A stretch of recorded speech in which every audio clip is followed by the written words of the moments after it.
അല്ല അപ്പൊ ഈ കുറച്ചുകൂടി പണം ഉണ്ടെങ്കിൽ കുറച്ചുകൂടി നല്ല ജീവിത സാഹചര്യം ഉണ്ടാവും, കുറച്ചുകൂടി സാധനങ്ങൾ മേടിക്കാം, കുറച്ചുകൂടി നല്ല ആക്സസറീസ് മേടിക്കാം, അങ്ങനെയൊന്നും ആലോചിക്കുന്നില്ല വെച്ചു. പക്ഷേ അവസാനം ഈ എൻ്റെയൊക്കെ ആകുമ്പോഴേക്കും ഇതൊന്നും നമുക്ക് കൊണ്ടുപോകാൻ പറ്റത്തില്ലല്ലോ. നമ്മൾ ഈ കാത്തുസൂക്ഷിക്കുന്ന ഈ ഞാനിപ്പോൾ ഇത്ര വൃത്തിയായിട്ട് കൊണ്ടുപോകുന്ന ഈ ബോഡി പോലും അവസാനം എനിക്ക് കൊണ്ടുപോകാൻ പറ്റത്തില്ല. ജസ്റ്റ് ഒരു ആത്മാവായിട്ടല്ലേ പോകാൻ പറ്റത്തുള്ളൂ.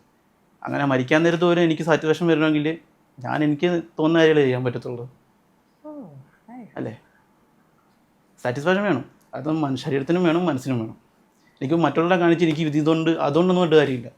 നമ്മൾ സാറ്റിസ്ഫൈഡ് ആണോ, നമ്മൾ കംഫർട്ടബിൾ ആണോ, അതായത് നമ്മൾ നോക്കേണ്ടത്. എനിക്ക് പ്രൊമോഷൻ ചെയ്ത് നോക്കേ, എനിക്ക് 10 രൂപ എത്രയാണ് നമുക്ക് സമ്പാദിക്കുക.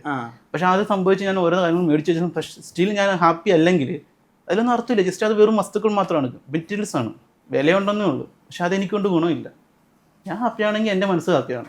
എൻ്റെ മനസ്സ് ഹാപ്പിയാണെങ്കിൽ ഞാൻ ഇതുപോലത്തെ വീഡിയോ ചെയ്തതാണ്. അത്ര തന്നെ. എന്താ പഠിച്ചത് ഇപ്പോൾ ശരിക്കും? ഞാൻ പഠിച്ചത് ബികോം ജയിച്ച് M.Com കയറി, പക്ഷെ M.Com പൊട്ടി. അപ്പോൾ ബുക്സ് ഒക്കെ വായിക്കായിരുന്നു ഒരുപാട്, സെൽഫ് ഹെൽപ്പ് ബുക്ക്? ഇല്ല, ബുക്സ് ഒന്നും വായിക്കത്തില്ല. പിന്നെ എവിടെ നിന്ന് ഈ ജീവിത ദർശനമൊക്കെ? നമ്മൾ ഈ ഒത്തിരി മുകളിലോട്ടങ്ങ് ചിന്തിക്കണ്ട, കുറച്ച് നമ്മൾ ഇറങ്ങി ചിന്തിച്ച് ജസ്റ്റ് നമ്മൾ ഈ ചുറ്റും ഒന്ന് നമ്മൾ ചിന്തിച്ച് കണ്ണടിച്ചാൽ മതി. പല ജീവിതങ്ങളായിരിക്കും. അപ്പം ഈ പമ്പ് വർക്ക് നേരത്തെ എനിക്ക് പല ജീവിതങ്ങൾ വന്നു പോയിട്ടുണ്ട്. അവർ ഓരോരുത്തർ കാര്യങ്ങളെന്ന് വന്ന് പറയുമ്പോൾ മനസ്സിലായി, ശരി, ഞാൻ ഈ ജീവിക്കുന്ന ജീവിതം അവർക്ക് ജീവിക്കാൻ പറ്റുന്നില്ല, പക്ഷെ എനിക്ക് ജീവിക്കാൻ പറ്റുന്നുണ്ട്. ചില എന്നെക്കാളും താഴ്ന്ന നിലയിൽ ജീവിക്കുന്ന ആൾക്കാർക്ക് കുഴപ്പമില്ല, പിന്നെ എനിക്കാണ് കുഴപ്പം. നമ്മൾ സന്തോഷം കണ്ടെത്തണം. ഞാൻ കണ്ടെത്തുന്നുണ്ട്, എനിക്ക് സന്തോഷം മതി. ഈ ഡാൻസ് എപ്പോൾ തൊട്ടാ തുടങ്ങി? ഡാൻസ് പറഞ്ഞൊരു അധികം നാളൊന്നും ആയിട്ടില്ല. ഈ വർഷം കണ്ടാണ് തുടങ്ങിയെന്ന് തോന്നുന്നു ഡാൻസ്. അപ്പോൾ സ്കൂളിലും കോളേജിൽ നിന്ന് പഠിക്കുമ്പോഴൊന്നും ഡാൻസ് ചെയ്തിരുന്നില്ല? ഉണ്ട്. ആക്ച്വലി വീഡിയോ ചെയ്ത് തുടങ്ങി. സ്റ്റേജിൽ ഡാൻസ് ചെയ്തായിരുന്നു അപ്പോഴൊക്കെ? നീ കോളേജിൽ 5 വർഷം തകർത്ത് ഡാൻസ് ചെയ്തു. വെച്ചാൽ ചുമ്മാ ഈ ആർട്സിലേക്കും കോളേജിലേക്ക് വരുമല്ലോ, അപ്പോൾ ഞങ്ങളുടെ ഒരു ഡാൻസ് കാണും. അപ്പോൾ ഇവൻ ഫ്രണ്ട്സുമായിട്ട് ചുമ്മാ എന്തെങ്കിലുമൊക്കെ അഭിപ്രായം കാണിക്കും, അമ്മമാരും കൂടെ കാണും കട്ട സപ്പോർട്ടായിട്ട്. അങ്ങനെ കളിച്ച് സ്റ്റെപ്പ് ഇടുന്നൊക്കെ ഞങ്ങൾക്ക് തന്നെ ആയിരിക്കും, അലമ്പ് സ്റ്റെപ്പൊക്കെ ആയിരിക്കും. അങ്ങനെ അത് ചുമ്മാ എക്സ്പീരിയൻസ് ആയി, പിന്നെ അത് ഇങ്ങോട്ട് കൺവേർട്ട് ചെയ്തു. അങ്ങനെ ഈ ഡാൻസ് ചെയ്യുമ്പോഴൊക്കെ പലപ്പോഴും ഷർട്ട്ലെസ് ഒക്കെ ആയിട്ട് ഡാൻസ് ചെയ്യും, ഷർട്ട് ഇടാണ്ടൊക്കെ ഡാൻസ് ചെയ്യും. അപ്പോൾ സാധാരണ നമ്മൾ അങ്ങനെ ഡാൻസ് ചെയ്യുന്ന ആളുകൾക്കൊക്കെ നമുക്കൊരു വാർപ്പ് മാതൃക ശരീരങ്ങളുണ്ടാവും, ശ്രദ്ധിച്ചിട്ടുണ്ടോ? മറ്റേ ചെസ്റ്റ്, ആബ്സ്, അങ്ങനെ ഉള്ള ആളുകളൊക്കെ അങ്ങനെ പോയിട്ട് ഡാൻസ് ചെയ്യുള്ളൂ. പക്ഷെ ബ്രോ ഭയങ്കര കെയർ ഫ്രീ ആയിട്ട്, ബ്രോന് വയറുണ്ട്, അല്ലെങ്കിൽ എന്താ പറയാ, എപ്പോഴും ഭയങ്കര ഈ അട്രാക്റ്റീവ് ആയിട്ടുള്ള ക്ലോത്ത്സ് ഒന്നും ഇട്ടിട്ടായിരിക്കില്ല, റാൻഡ് ആയിട്ട് ഒരാൾ വന്ന് ഡാൻസ് കളിച്ചിട്ട് പോകണം. അത് ചെയ്യാൻ ഒരു കോൺഫിഡൻസ് വേണ്ടേ? നമ്മുടെ ശരീരത്തെ ആളുകളെ കാണിക്കാൻ ഒരു ഉള്ളിലൊരു ധൈര്യം വേണ്ടേ? അതെപ്പോ കിട്ടിയേ? നമ്മളായിട്ട് അങ്ങ് എക്സ്പെക്ട് ചെയ്യുക, മറ്റുള്ളവരുടെ എക്സ്പീരിയൻസ് നമ്മൾ നോക്കരുത്, നമ്മളായിട്ട് എക്സ്പെക്ട് ചെയ്യുക. ഇപ്പം എനിക്ക് വേണ്ടി നമ്മൾ ഇപ്പം നേരത്തെ പറഞ്ഞില്ലേ, എൻ്റെ ആവശ്യത്തിന് ഞാൻ വീഡിയോ ചെയ്ത് ഞാനത് അപ്ലോഡ് ചെയ്ത്, നിനക്ക് സന്തോഷമോ അല്ലെങ്കിൽ അംഗീകരിക്കാൻ പറ്റുന്നുണ്ടെങ്കിൽ അംഗീകരിക്കുക, അല്ലെങ്കിൽ തട്ടി വിടുക. സിമ്പിൾ. ഫസ്റ്റ് ഓഫ് ഓൾ നമ്മൾ അക്സെപ്റ്റ് ചെയ്യണം, നമ്മളിതാണ്, അല്ലെങ്കിൽ നമുക്കിതും എനിക്കിതും വേണം മാറാം, പക്ഷെ എനിക്ക് ഇതിനെല്ലാം കംഫർട്ട് ആണ്. ഓക്കെ. പിള്ളേരൊക്കെ പറയുന്നു തടി കുറയ്ക്കണം, വയറ് കുറയ്ക്കണം, ഞാൻ പറഞ്ഞിട്ട് ഒരു വീഡിയോ ആക്കാം. അപ്പൊ അതെന്തിനാ ചെയ്തേ? ഞാൻ അത് ചെയ്യണമെന്നുണ്ട്. അത് ആരോഗ്യത്തിന് വേണ്ടിയിട്ട്. ആരോഗ്യത്തിന് വേണ്ടി. അതായത് ആളുകളെ ഇംപ്രസ് ചെയ്യാൻ വേണ്ടിയിട്ടല്ല. അല്ല, ഇപ്പം വെച്ചാൽ ഭയങ്കര ഈ ശ്വാസകോശം സ്പോഞ്ച് പോലുന്ന പോലെ വയ്യ, ഹെൽത്ത് പ്രോബ്ലം അതുപോലെ ഉണ്ട്. അതുകൊണ്ടാണ് പിന്നെ അത് വണ്ണം കുറയ്ക്കണം, തടി കുറയ്ക്കണം എന്നൊരു മൈൻഡ് സെറ്റ് വന്നത്. ഡോക്ടർ പറഞ്ഞു എൻ്റെ അടുത്ത്, പുള്ളി എടുത്തോന്ന് പറഞ്ഞു, അതിൻ്റെ കറങ്ങി നിന്നിട്ട് പറഞ്ഞു, ഇടാ ഇതുപോലെയാണ് കാര്യങ്ങൾ, വയറും തടിയൊക്കെ ഒന്ന് കുറയ്ക്കണം. കാരണം ഇപ്പോഴിതൊക്കെ ഈ വയസ്സ് ഇതൊക്കെ ആണെങ്കിൽ കുറച്ച് കഴിയുമ്പോഴേക്കും നല്ല പണി കിട്ടുമെന്ന് പുള്ളി എന്നെ എടുത്ത് പറഞ്ഞു. ഓക്കെ പറഞ്ഞപ്പോൾ ഒക്കെ ചെയ്യാമെന്ന് തോന്നി. അപ്പോഴേക്കാണ് വീടിൻ്റെ പണി വീണ്ടും രണ്ടാമത് റീസ്റ്റാർട്ട് ചെയ്തത്. അപ്പോൾ ഒരു ഗ്യാപ്പ് കിട്ടിയില്ല തുടങ്ങാൻ വേണ്ടി. ഇപ്പം വീഡിയോ കഴിഞ്ഞിട്ട് ഇപ്പോൾ ഒരാഴ്ച ആയിട്ടുള്ളൂ. അതിനുശേഷമാണ് വീഡിയോ ഒക്കെ ഇടാൻ തുടങ്ങിയത്. അങ്ങനെ എന്തൊക്കെ ജോലികൾ ചെയ്തിട്ടുണ്ട്? എന്തൊക്കെ ജോലി എന്ന് വെച്ചാൽ അച്ഛൻ്റെ കൂടെ ടൈൽസിന് പണിക്ക് പോയിട്ടുണ്ട്, പിന്നെ മൈക്രോ ഫിനാൻസ് വർക്ക് ചെയ്തിട്ടുണ്ട്, ഷൈമാസിൽ വർക്ക് ചെയ്തിട്ടുണ്ട്, ഇപ്പോൾ പമ്പിൽ വർക്ക് ചെയ്യുന്നു, കൂട്ടുകാരൻ്റെ കൂടെ AC വർക്കിന് പോയിട്ടുണ്ട്. അങ്ങനെ ഓരോ വർക്കിന് പോയിട്ടുണ്ട്, ജോലിയിലത് വെറുതെ വീട്ടിൽ ഇരുന്നിട്ടുണ്ട്. അങ്ങനെ ഇപ്പൊ പമ്പിലുള്ള ആളുകളൊക്കെ തിരിച്ചറിയാറുണ്ടോ? മറ്റേ വീഡിയോ നേട്ടനല്ലേ?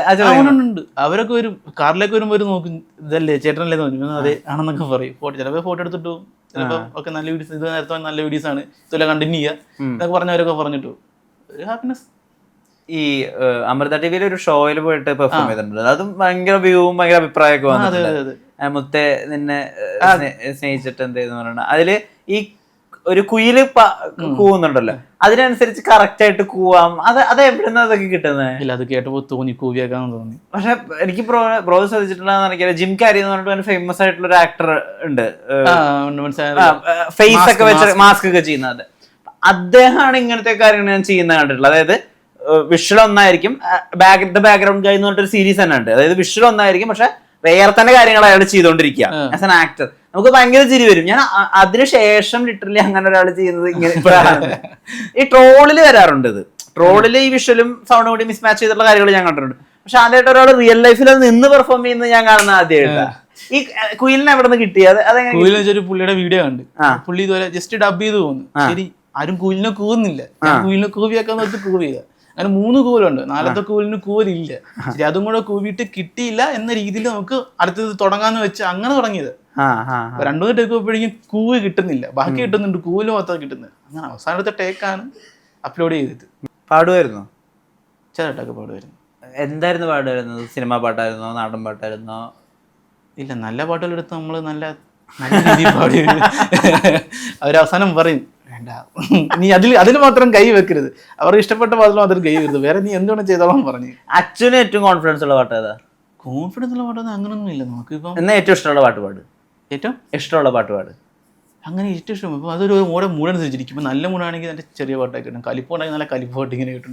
എന്താ പറയുക, സന്തോഷമുള്ള സമയത്ത് ഒരു പാട്ട് പാടണമെങ്കിൽ ഏത് പാട്ട് പാടും? സന്തോഷമുള്ള സമയത്ത് 3, 4.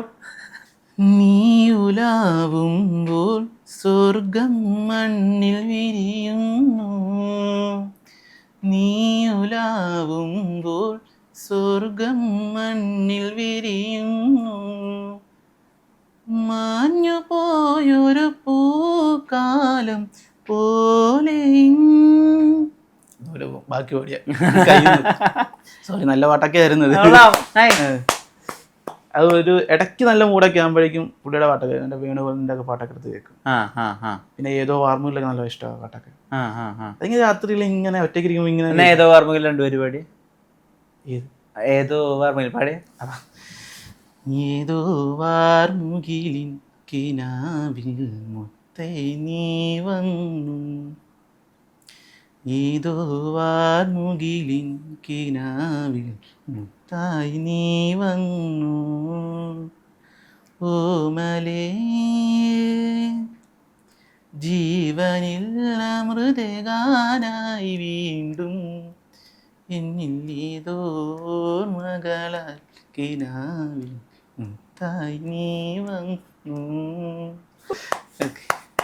ഈ പാടം ആയിട്ട് കാണിക്കുന്ന സ്ഥലങ്ങളൊക്കെ ഇല്ലേ? വീടിന്റെ ബാക്കിലാണ്. വീടിന്റെ ബാക്കിൽ തന്നെയാണോ അത്? വീടിന്റെ ബാക്കിൽ കണ്ടാണ് ചില കൃഷിപ്പാടം, വലിയൊരു പാടം. അത് അതിന്റെ ബാക്കിലാണ്, അതിന്റെ ഫ്രണ്ട് സൈഡിലാണ് ഞങ്ങളുടെ വീട്. അപ്പോൾ